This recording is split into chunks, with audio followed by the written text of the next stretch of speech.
عالمی عدالت انصاف میں سماعت کا تیسرا روز۔ روس نے کہا ہے کہ شہریوں کے خلاف تشدد کو اسرائیل کا حق دفاع قبول نہیں کر سکتے۔ اسرائیل نے اتحادی ممالک کے 2 ریاستی حل کا مطالبہ بھی مسترد کر دیا۔ اسرائیل کی مدد کے لیے امریکہ ویٹو کے بعد عالمی عدالت انصاف پر بھی دباؤ ڈالنے لگا۔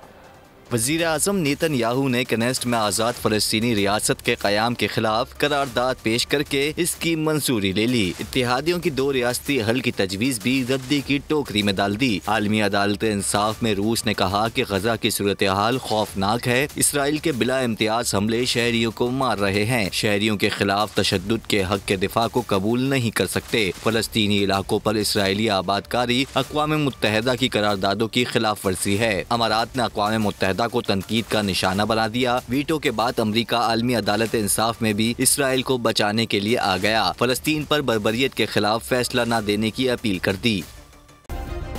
سبسکرائب کریں اور بیل دبائیں تاکہ کوئی خبر رہ نہ جائے۔